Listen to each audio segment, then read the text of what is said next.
বন্ধুরা সকলকে আসসালামু আলাইকুম। আশা করছি সবাই অনেক ভালো আছেন। জিম হাউসের আরও একটি নতুন ভিডিওতে আপনাদেরকে শুভেচ্ছা এবং স্বাগতম জানাচ্ছি। কথা বলছি ইউরোপের ওয়ার্ক পারমিট ভিসা নিয়ে। ঠিক 2024 সালের ঠিক শেষ প্রান্তে এসে আপনি কোন দেশের জন্য অ্যাপ্লাই করবেন, কোন দেশ আপনার জন্য বেটার হবে এবং আপনি কোন দেশে অ্যাপ্লাই করলে খুব সহজে ভিসা পেয়ে যেতে পারেন। ইউরোপের সেনজেন এবং নন সেনজেন কান্ট্রিগুলোর মধ্যে তাদের যে ওয়ার্ক পারমিট ভিসার যে চাহিদাটি রয়েছে সেটা হচ্ছে স্কিল ওয়ার্কার। বিশেষ করে যারা দেশের বাহিরে অবস্থানরত আছেন প্রবাসী ভাইরা, তাদের যেহেতু সে দেশের আপনার হচ্ছে ওয়ার্ক পারমিট আছে এবং রেসিডেন্স কার্ড আছে, তাদের চাহিদা কিন্তু সবথেকে বেশি ইউরোপের বাজারে। এবং বাংলাদেশে যারা আছেন, যারা মোটামুটি স্কিল ওয়ার্কার, যে কোনো সেক্টরে কাজ জানেন, সেটা হতে পারে plumbing, mason, construction, welding, food delivery man অথবা ড্রাইভিং, ঠিক আছে, বিভিন্ন সেক্টরে কাজ রয়েছে। এগ্রিকালচারে যারা কাজ জানেন, যাদের অনেক ইস্যু আছে। তো মোটামুটি যারা কাজ জানেন তাদের চাহিদা সব থেকে বেশি ইউরোপের সেনজেন এবং নন সেনজেন কান্ট্রিগুলোতে, ঠিক আছে। এর মধ্যে কিছু কিছু দেশের জন্য দেখা গেছে যে এম্বাসি ইন্টারভিউ বা আদার্স যে সমস্ত প্রক্রিয়াগুলো আছে একটু সহজ, কিছু কিছু দেশের জন্য একটু কঠিন, কিছু কিছু দেশের জন্য চলে যেতে হয় বাংলাদেশের বাইরে, ইন্ডিয়াতে অথবা নেপালে এম্বাসি ফেস করার জন্য। সেই জটিলতা তাও মোটামুটি শেষ হয়ে আসতেছে। ইনশাল্লাহ আমরা আগামী বছরের মধ্যে আমাদের যে ইউরোপের ওয়ার্ক পারমিট ভিসা সংক্রান্ত যে এম্বাসি জটিলতা, সেটা বাংলাদেশ থেকে আমরা ম্যাক্সিমাম কান্ট্রিগুলোর ভিসা আবেদন করতে পারবো। সেই চেষ্টা কিন্তু বর্তমানে সরকার করে যাচ্ছে এবং ম্যাক্সিমাম দেশগুলো তাদের ভিসা সেন্টার কিন্তু বাংলাদেশ থেকে নিয়ে আসতেছে।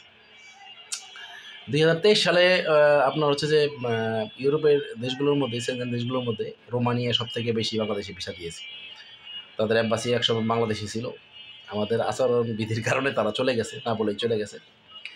তো ইনশাল্লাহ আশা করছি 2025 সালের প্রথম দিকে অথবা ফেব্রুয়ারি মার্চের দিকে তাদের এম্বাসি এবং নতুন করে বাংলাদেশে আসতে পারে অথবা ভিসা সেন্টার বাংলাদেশে আসতে পারে। এবং অন্যান্য কান্ট্রিগুলো কিন্তু, বেশ কয়েকটি কান্ট্রি কিন্তু মোটামুটি এখন সুইডেন এম্বাসিতে কিন্তু ইউরোপের ভিসাগুলো নিতে পারতেছে।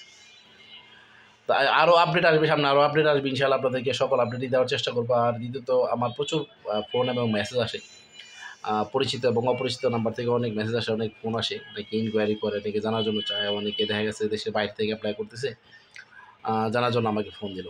সমস্যা নেই, আপনারা যে কোনো ধরনের ইনফরমেশন নেওয়ার জন্য আমাকে ফোন দেবেন। আমি ইনস্ট্যান্টলি অ্যান্সার না দিতে পারলো হোয়াটসঅ্যাপের মাধ্যমে ইনশাআল্লাহ অথবা ইনবক্সের মাধ্যমে আমি আপনাদেরকে জানানোর চেষ্টা করব। এর মধ্যে অনেকে ব্যাড কমেন্টসও করেন, ঠিক আছে, বলেন যে আমরা আসলে যে ভিসাগুলো পাবলিশ করতেছি সেগুলো জেনুইন কিনা, অথবা আমরা সত্যি সত্যি কাজ করব কিনা বা কাজ করি কিনা, আমাদের কোনো সাকসেস হিস্টোরি আছে কিনা, ঠিক আছে। অনেকে ইউরোপে থেকেও কিন্তু আমাকে এই ধরনের ফোন মেসেজ করতেছে, এবং জানাশোনা লোক, অপরিচিত লোক অনেকে বলতেছে। তো আমি আপনাদের একটা কথা বলছি যে যে সমস্ত ভাইয়েরা আলহামদুলিল্লাহ অলরেডি ইউরোপে অবস্থানরত আছেন, আপনারাও অবশ্যই যদি বাংলাদেশ থেকে যেয়ে থাকেন অথবা মধ্যপ্রাচ্যের কোনো দেশ থেকে যেয়ে থাকেন, আপনারা অবশ্যই কোনো না কোনো এজেন্সির মাধ্যমে আপনার কাজটি প্রসেস করেছেন। হয়তো আপনার ওয়ার্ক পারমিটটি হয়তো আপনার কোনো ভাই ম্যানেজ করে দিয়েছে, বাট বাংলাদেশ থেকে যদি আপনি প্রসেস করে থাকেন তাহলে আপনাকে অবশ্যই ম্যান পাওয়ার করা লাগছে, আনুষঙ্গিক যে সমস্ত কাজগুলো আছে সেগুলো বাংলাদেশ থেকে করা লাগছে, এবং আপনার অবশ্যই কোনো না কোনো এজেন্সির সহায়তা নেওয়া লাগছে। আপনি অসুস্থ, আপনাকে হসপিটালে যেতে হবে দেখার জন্য তো না, অবশ্যই সেখানে ট্রিটমেন্ট নেওয়ার জন্য। তাই আপনি যেহেতু ইউরোপের ওয়ার্ক পারমিটে যেতে যাচ্ছেন বা যাবেন, তাহলে অবশ্যই আপনাকে কোনো না কোনো এজেন্সির সহায়তা নিতে হবে। তারা এই সার্ভিসগুলো দেওয়ার জন্যই কিন্তু বসে আছে। আপনার একটি ওয়ার্ক পারমিট থেকে আনা থেকে শুরু করে আপনার ফ্লাইট দেওয়া পর্যন্ত কতগুলো ধাপে কাজ করতে হয় সেগুলো কিন্তু আপনারা জানেন না, এজেন্সির লোকে জানে। আপনি কিন্তু জানেন না কখন আপনার কন্ট্যাক্ট পেপার আসলো, কখন আপনার ওয়ার্ক পারমিট আসলো, কখন আপনার অ্যাকোমোডেশন কন্ট্যাক্ট আসলো, কখন আপনার হচ্ছে যে ফাইল সাবমিট করতে হবে, কখন আপনার এম্বাসি অ্যাপয়েন্টমেন্ট ডেট দিতে হবে, কখন আপনার ইন্টারভিউ দিতে হবে, সবগুলো কিন্তু আপনাকে হেল্প করবে কিন্তু আপনার এজেন্সি। সো এজেন্সির লোকগুলোকে অবশ্যই বিশ্বাস করতে হবে। এবং হ্যাঁ, আপনি আপনার যেহেতু আপনার লেনদেনের ব্যাপার-স্যাপার আছে, সেই ব্যাপারটা আপনি অবশ্যই আগে ক্লিয়ার করে নেবেন। আপনি কীভাবে লেনদেন করবেন বা এজেন্সিগুলোর নিয়মগুলো কী, কী সেগুলো আপনি ফলো করতে পারেন, এবং সেই ব্যাপারে আপনি আপনার কোনো টার্মস অ্যান্ড কন্ডিশন থাকলে বা আপনি সেটা বলতে পারেন। এবং আপনি যদি কোনো এজেন্সিতে অ্যাপ্লাই করেন, অবশ্যই এজেন্সির কন্ডিশনগুলো আপনাকে মানতে হবে এবং ধৈর্য ধারণ করতে হবে। ইউরোপের ভিসার ব্যাপারে আপনাকে অবশ্যই ধৈর্য ধারণ করতে হবে। আপনি যদি ধৈর্য ধারণ না করতে পারেন তাহলে আপনি ইউরোপের ভিসার জন্য আবেদন করবেন না প্লিজ। আপনি দেখা গেছে যে ফাইল জমা দিয়ে আপনি 1 সপ্তাহ পর থেকে ফোন দেওয়া শুরু করবেন যে ভাই আমার ভিসাটা কবে আসবে, ভিসাটা কবে আসবে। ঠিক আছে? কোনো এজেন্সির কাছে ভিসা জমা থাকে না। ঠিক আছে? আপনার ডকুমেন্টসগুলো প্রসেস করার কাজ হচ্ছে এজেন্সির। ভিসা দেওয়ার ক্ষমতা রাখে এম্বাসি। আপনার সব কিছু সুন্দর মতন সাবমিশন হয়ে গেলে অবশ্যই এম্বাসি আপনাকে ভিসা দিবে। তার জন্য অবশ্যই আপনাকে ধৈর্য দরকার। সেক্ষেত্রে ইউরোপের ওয়ার্ক পারমিটের জন্য কখনো, কখনো 3 থেকে 6 মাস, 8 মাস, অনেক সময় বছরও লেগে যায়। তো আপনি ইউরোপের ওয়ার্ক পারমিটের জন্য আবেদন করতে গেলে আপনি অবশ্যই চেষ্টা করবেন আপনার পাসপোর্টের মেয়াদ যেন 1.5 থেকে 2 বছরের উপর থাকে। এটা তো প্রথম কথা। দ্বিতীয় কথা, ধৈর্য রাখবেন। একটা কথা আছে না, সবুরে মেওয়া ফলে। আপনি যদি সবুর ধরেন তো অবশ্যই আপনার মেওয়া ফলবে। আর অবশ্যই আমাদের যে কাজগুলো বর্তমানে আমরা করছি সেগুলোর কোনো আপডেট আসলে আপনাদেরকে জানাবো। এবং ভিসা ডেলিভারি থেকে শুরু করে আদার যে সমস্ত কাজ, ওয়ার্ক পারমিট আসা, যেগুলো আমার হাতে যেগুলো আসবে, যেহেতু আমি রিসেন্টলি কাজ করতেছি, আমি অবশ্যই আপনাদেরকে জানাবো। যারা আমাকে ব্যাড কমেন্ট করতেছেন, খারাপ ভাবে উক্তি করতেছেন, বিভিন্ন ধরনের কথা বলতেছেন, ঠিক আছে? আমি তাদেরকে বলবো যে অবশ্যই আপনারা যদি আমার মাধ্যমে কোনো ধরনের ক্ষয়ক্ষতির শিকার হয়ে থাকেন, আপনারা অবশ্যই বলবেন, ঠিক আছে? যেহেতু আমি এই ট্রাভেল সেক্টরে মোটামুটি 2 থেকে 2.5 বছর ধরে আছি, দেশের বাহিরে এবং দেশের ভিতরে। প্রথমে আমি দুবাইতে একটা এজেন্সিতে কাজ করেছি, তারপর বাংলাদেশে এসেছি। আর বাংলাদেশে আসার পরে কিন্তু আমি কাজ শুরু করিনি। ওয়ার্ক পারমিট নিয়ে কিন্তু আমি প্রায় 1 বছরের উপরে সময় কিন্তু আমি পরে কাজ করা শুরু করলাম, এবং অবশ্যই মিনিমাম এক্সপিরিয়েন্স নিয়ে কিন্তু কাজ শুরু করেছি, এবং আপনাদেরকে বিভিন্ন সময় বিভিন্ন তথ্য দেওয়ার চেষ্টা করতেছি। ঠিক আছে? সো যারা কমেন্টস করেন তাদেরকে ধন্যবাদ যে তারা কষ্ট করে আমার ভিডিওগুলো দেখেন এবং কমেন্টস করেন। এতে করে আমার কোনো মন খারাপ হয়নি। আপনাদের একটা কমেন্টস কিন্তু আমাকে অনেক অনুপ্রাণিত করে। আপনাদের একটা মেসেজ কিন্তু আমাকে নতুন কিছু শেখার জন্য আমাকে সহায়তা করে। আমি সবসময় চেষ্টা করি নতুন কিছু শেখার এবং আপনাদেরকে জানানোর জন্য। ইউরোপ ওয়ার্ক পারমিট সম্পর্কিত যদি কোনো ধরনের ইনফরমেশন আমি পেয়ে থাকি, তাহলে আমি সাথে সাথে আপনাদেরকে সাথে শেয়ার করার চেষ্টা করি। হতে পারে টেক্সট মেসেজের মাধ্যমে, হতে পারে ভিডিও শেয়ারিংয়ের মাধ্যমে, হতে পারে আপনার হচ্ছে ফেসবুক স্ট্যাটাসের মাধ্যমে, অথবা টিকটকের ভিডিও কন্টেন্ট ক্রিয়েটরের মাধ্যমে।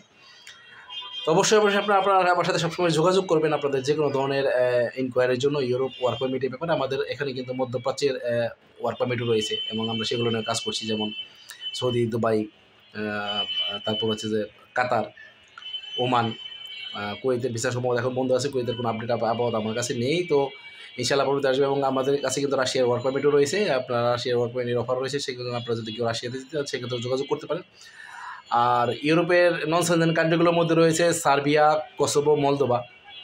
সেনজেন কান্ট্রিগুলোর মধ্যে রয়েছে ক্রোয়েশিয়া, হাঙ্গেরি, বুলগেরিয়া, এবং আরও অনেক সেনজেন কান্ট্রির অফার রয়েছে। আপনারা অবশ্যই যোগাযোগ করবেন যে কোনো কান্ট্রির ব্যাপারে জানার জন্য। এক ছোটো ভাই কাতার থেকে ফোন দিয়েছিল, আমাদের এলাকার ছোটো ভাই, ঠিক আছে?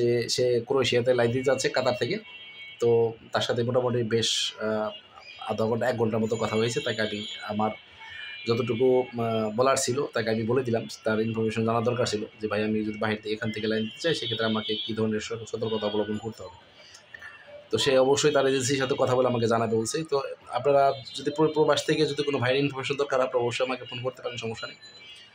আর আমি আপনাদেরকে বলবো আপনারা অবশ্যই যোগাযোগ করবেন যারা বাংলাদেশ থেকে আবেদন করতে যাচ্ছেন ইউরোপের সেনজেনমুক্ত কান্ট্রি এবং নন সেনজেনমুক্ত কান্ট্রিগুলোতে ওয়ার্ক পারমিট নিয়ে। ঠিক আছে? একটা বিশ্বস্ত এজেন্সি খুঁজে পাচ্ছেন না, আপনারা অবশ্যই আমাদের অফিসে একবার হলো ভিজিট করবেন।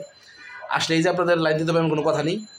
আমাকে ফোন করে আসতে পারেন, অথবা সরাসরি চলে আসতে পারেন আমাদের অফিস ধানমন্ডিতে। হোয়াটসঅ্যাপে নক দিলে আমি আমাদের অফিসের অ্যাড্রেস দিয়ে দিতে পারবো। ঠিক আছে? আসেন, দেখেন আমাদের কাজগুলো, দেখেন আমাদের অফিস দেখেন। আমাদের অফিসে এত বছর ধরে সার্ভিস দিতেছে আপনাদের জন্য।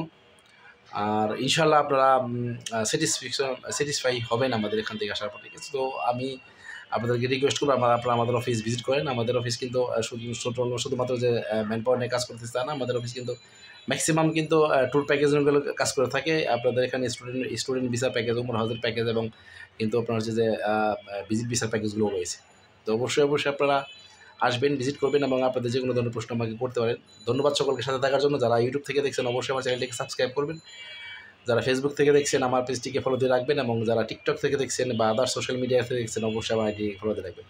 ধন্যবাদ সকলকে। আপনাদের যে কোনো ধরনের প্রশ্ন কিন্তু আমাকে করতে পারেন কমেন্টসের মাধ্যমে, ইনবক্সের মাধ্যমে, অথবা হোয়াটসঅ্যাপের মাধ্যমে। সব ধরনের রাস্তা কিন্তু আমি আপনাদের জন্য খোলা রাখছি আমার সাথে যোগাযোগ করার জন্য। থ্যাংক ইউ সো মাচ সাথে থাকার জন্য। আসসালামু আলাইকুম। পরবর্তী ভিডিওতে আবার দেখা হবে। ভালো থাকবেন সবাই।